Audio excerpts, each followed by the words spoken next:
कभी घुटने टेकेगा।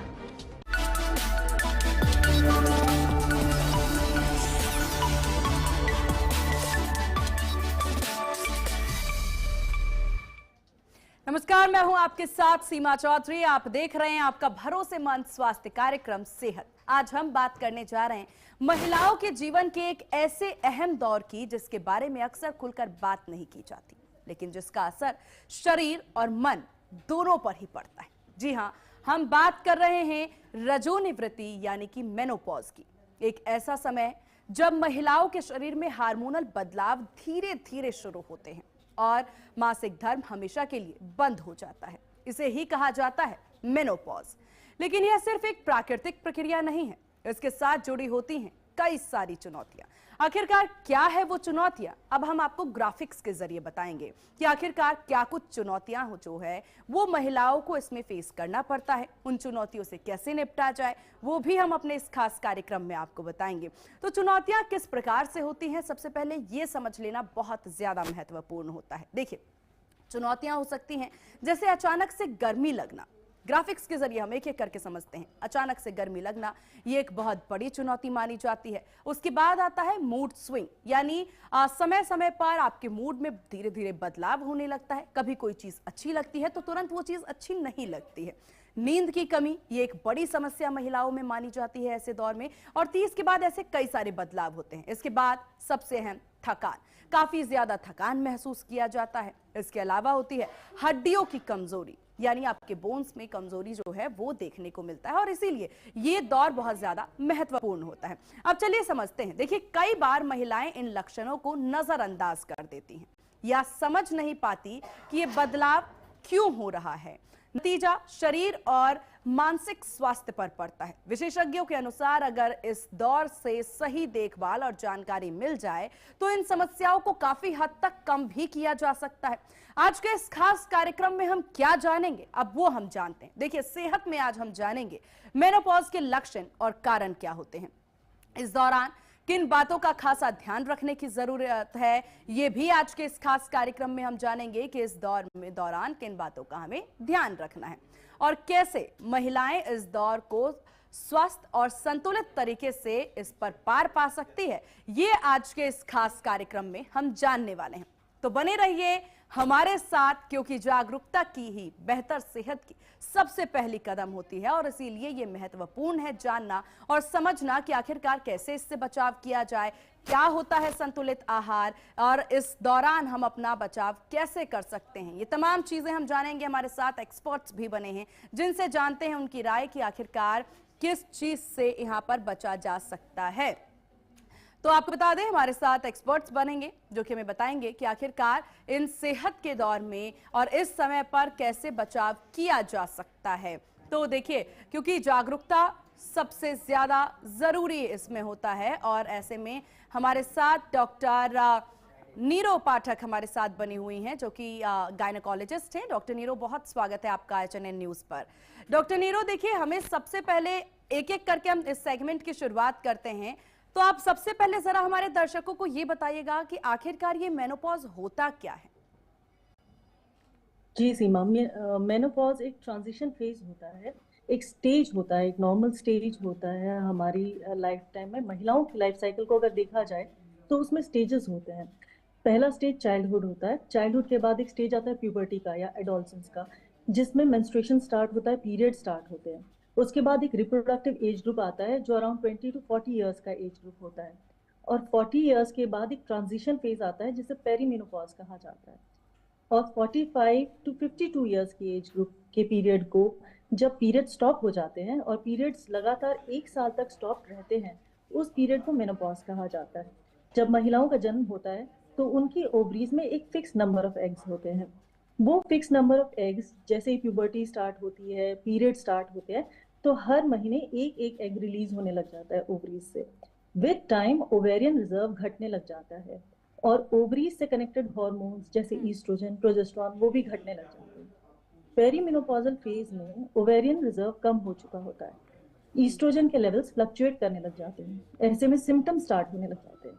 इन सिम्टम्स को हम मेनोपॉजल सिम्टम्स भी कहते हैं, जैसे हॉट फ्लशेस आना, जेनाइटो यूरिनरी इन्फेक्शंस होना, या फिर बाद में मूड स्विंग्स होना, इरेगुलर मेंस्ट्रुएशन होना, या तो हैवी या फिर बाद में कम मेंस्ट्रुएशन होना, ये सिम्टम्स आने लग जाते हैं और इन्हीं सिम्टम्स को हम मेनोपॉज के साथ कनेक्ट करते हैं। हम कहते हैं मेनोपॉज जी स्टार्ट हुई।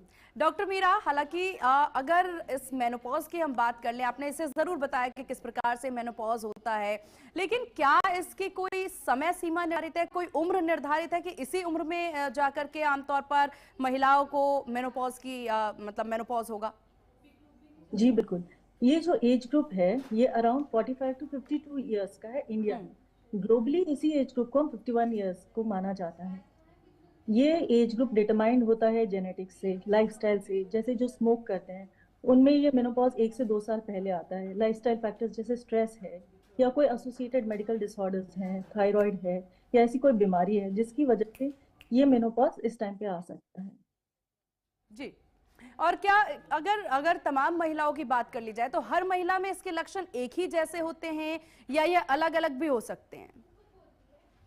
बिल्कुल। ये जैसे होता है कि हर महिला की बॉडी एक यूनिक टाइप की होती है। वो जेनेटिक्स से डिटरमाइंड होती है, लाइफस्टाइल फैक्टर से डिटरमाइंड होती है, मेडिकल डिसऑर्डर्स हैं कि नहीं है, कि किस टाइप का डाइट, किस टाइप का एक्सरसाइज फॉलो हो रहा है, उस पर डिटरमाइंड होता है।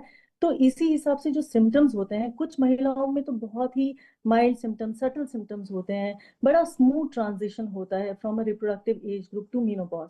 और कुछ के अंदर वही सिम्टम्स थोड़े से सिवियर होते हैं, वही मूड स्विंग्स थोड़े ज्यादा हो सकते हैं, वही हॉट फ्लैशेस, नाइट स्वेट्स थोड़ा ज्यादा हो सकते हैं, और उनमें थोड़े सिम्टम्स सीवियर हो सकते हैं। तो ये डिटरमाइंड होता है बाय जेनेटिक्स एंड लाइफस्टाइल अच्छा फैक्टर्स। डॉक्टर मीरा, क्या क्या ये बात सच है कि आजकल मेनोपॉज बहुत मतलब एज से पहले भी देखने को मिलता है? जैसा कि आपने कहा 45 के बाद एक उम्र है, उसके बाद मेनोपॉज की समस्या होती है, लेकिन आजकल 40s में भी ये समस्याएं देखने को मिल रही हैं कि 40s में भी मेनोपॉज हो जाता है। इससे कोई ज्यादा दुष्प्रभाव इसका? बिल्कुल सीमा जी। एक्चुअली क्या होता है कि मेनोपॉज स्टार्ट तो होना चाहिए at the age of 45 years, hmm. पर अगर 45 ईयर्स से पहले स्टार्ट हो जाता है, 40 टू 45 के बीच में, तो उसको हम प्री मेच्योर मेनोपॉज कहते हैं। ओके। अगर 40 से कम में स्टार्ट होता है तो हम इसे प्री मेच्योर ओवेरियन फेलियर कहते हैं। प्री मेच्योर मेनोपॉज होने के कई कारण हो सकते हैं। बेसिकली जो इसमें आता है कि अगर एक स्ट्रेसफुल लाइफस्टाइल है, या एक ऐसा लाइफस्टाइल है जिसमें डाइट का ध्यान नहीं जा रहा, जंक फूड ज्यादा जुड़ा हुआ है, स्मोकिंग है, एक सेडेंट्री लाइफस्टाइल है, इन सब कारणों की वजह से हो सकता है कि मेनोपॉज जल्दी आ जाए, जी बिफोर जी। द एज ऑफ 45 आ जाए। अच्छा, तो मेनोपॉज और प्री मेनोपॉज में क्या अंतर होता है? जी। क्या ये एक यही तो है जो अभी आप बता रही थी, क्या ये सेम ही चीज है? जी, दो चीजें होती हैं। एक होता है प्री मेच्योर मेनोपॉज। हम्म। प्री मेच्योर मेनोपॉज मतलब है कि मेनोपॉज जो 40 साल, 45 ईयर्स से पहले आता है उसे प्री मेच्योर मेनोपॉज कहते हैं। पेरी मेनोपॉज वो एक ट्रांजिशन फेज होता है।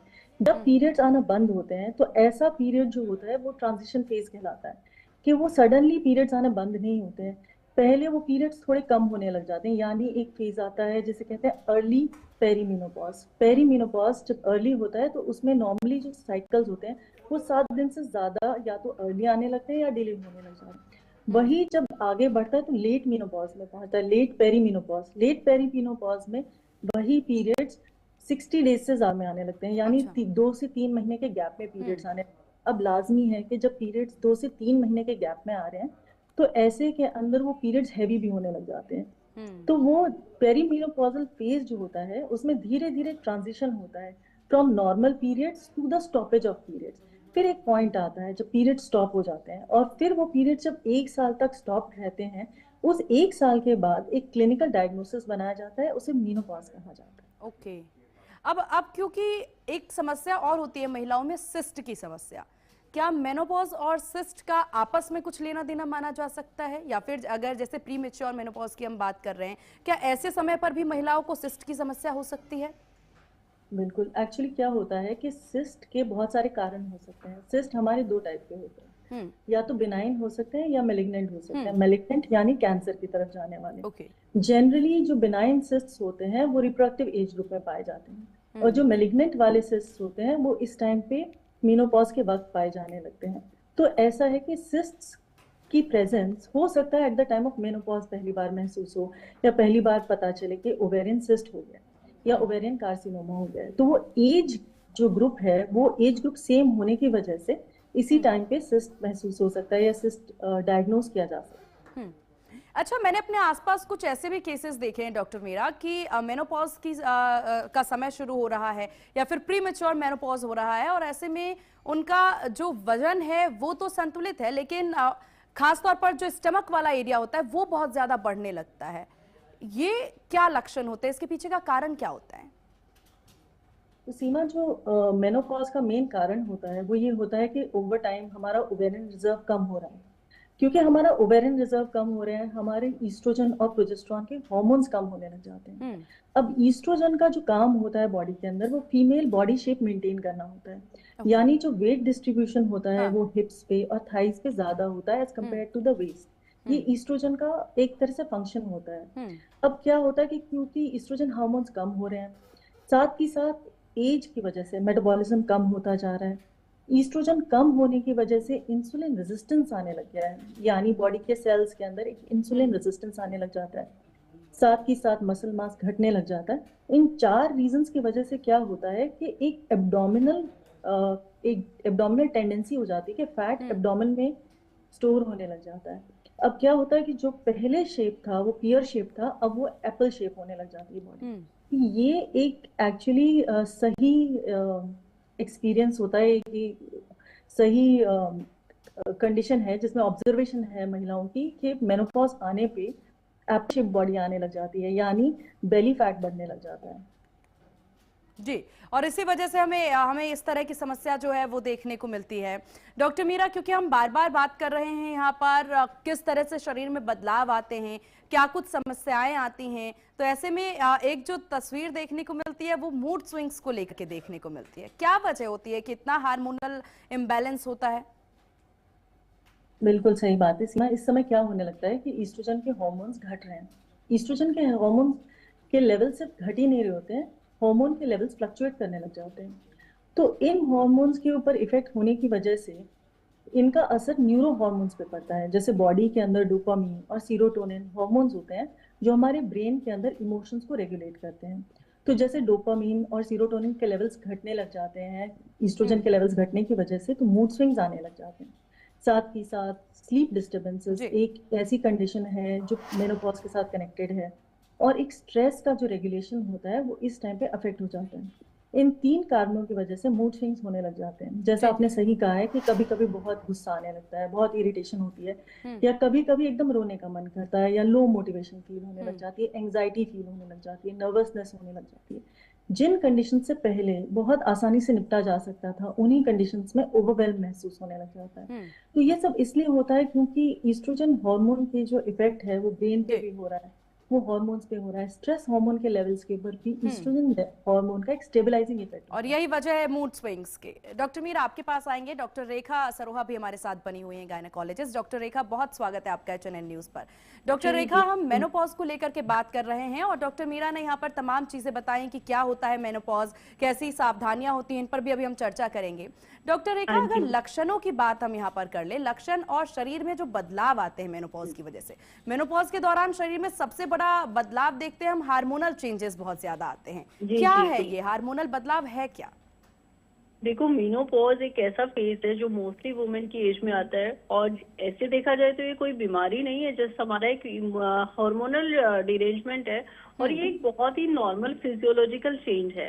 तो ये फेज को अगर बहुत कंफर्टेबली हम निकाल देते हैं तो ये बहुत ही आसानी से निकल जाता है, अदरवाइज ये हमें डिप्रेशन तक ले जाता है। एक्चुअली मेनोपॉज के टाइम में एग्जैक्टली होता क्या है कि वुमेन्स का मेन जो हार्मोन होता है दैट इज ईस्ट्रोजन। तो ईस्ट्रोजन हार्मोन का जो लेवल है वो एकदम से डाउन जाना स्टार्ट हो जाता है। समटाइम तो किसी किसी को एकदम से सडनली भी ऐसा होता है कि मेनोपॉज एकदम सडनली हिट कर जाता है, तो ऐसे में वो फीमेल्स अपने आप को संभाल नहीं पाती है। इसके साथ में आपका प्रोजेस्टेरॉन हार्मोन होता है जो कि हमारी रिप्रोडक्टिव हेल्थ के लिए भी इम्पोर्टेंट होता है, तो ये भी काफी हद तक डाउन चला जाता है। और इसके अपोजिट आपका प्रोलैक्टिन हार्मोन है, FSH, ये चीजें बढ़ने लगती है। तो ये हार्मोन्स की कुछ इस तरीके की गड़बड़ी होती है कि हम फीमेल्स एकदम से अपनी बॉडी को संभाल नहीं पाते हैं, जिसके कारण से हमें मेंटल और फिजिकल कई तरीके के सिम्टम्स देखने को मिलते हैं। और जो एक इतने सालों से एक रिप्रोडक्टिव एक फंक्शन हमारा मेंटेन करता है, हमारी बॉडी का एक हार्मोनल बैलेंस बना रहता है पीरियड्स के कारण, वो कहीं ना कहीं एकदम से अचानक से जब डिस्टर्ब होते हैं तो बहुत सारी समस्याएं औरतों को देखने को मिलती है।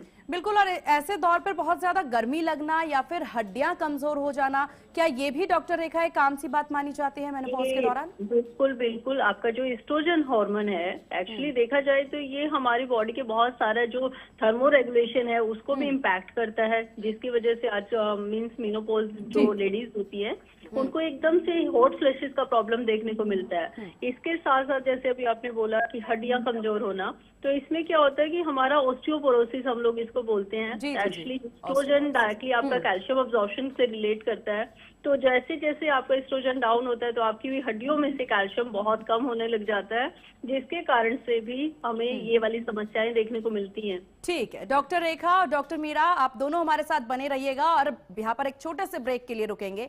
ब्रेक के बाद हम बात करने वाले हैं कि आखिरकार मानसिक और भावनात्मक असर क्या पड़ता है मेनोपॉज की वजह से, और एक डॉक्टर के द्वारा एक नोट, एक उपाय जो है वो भी हम आपको जरूर अंत में बताएंगे। फिलहाल रुकते हैं एक बहुत छोटे से ब्रेक के लिए।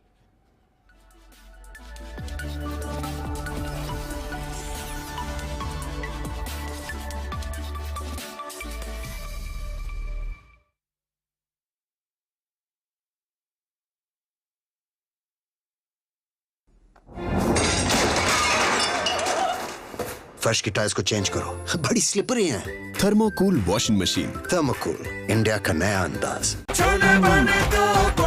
गोल्डी छोले मसाले, जहाँ जाएं रिश्ते बनाएं। गोल्डी लाए हैं फ्रेश लॉक टेक्नोलॉजी, जो रखे मसालों को हर समय फ्रेश। आइसक्रीम खाओगी? जंगल में आइसक्रीम मिलती है। समर कूल रेफ्रिजरेटर, आप अपनी ड्यूटी निभाओ, ये अपनी ड्यूटी निभाएगा। समर कूल, लाइफ बनाए वंडरफुल। मुल्तानी कोका कॉफ सिरप, इसके तुलसी जैसे गुणकारी तत्व तुरंत असर दिखाएं और खांसी को कहें गुड बाय। मुल्तानी कोका कॉफ सिरप। दिल्ली सपनों का शहर, जहाँ मेहनत कभी नहीं रुकती, लेकिन मेहनत के बीच 2 वक्त का भरपेट और सम्मानजनक भोजन हर किसी का हक है। इस सोच के साथ प्रधानमंत्री श्री नरेंद्र मोदी के कुशल नेतृत्व में दिल्ली की रेखा गुप्ता सरकार लेकर आई है 100 करोड़ रुपए की बजट के साथ अटल कैंटीन। सिर्फ 5 रुपए में पौष्टिक, स्वच्छ और भरपेट भोजन। किसी के स्वाभिमान को ठेस न आए कि मैं फ्री में कुछ भोजन खा रहा हूँ, वो 5 रुपए दे के भी भोजन खाएगा तो सम्मान के साथ खाएगा। गरीब भाई बेचारा खाना खा के चैन से सो जाता है रात को, और सुबह उसको पता है कि मुझे टाइम पे खाना मिलेगा। अटल कैंटीन, सम्मान के साथ सस्ता और सेहतमंद भोजन।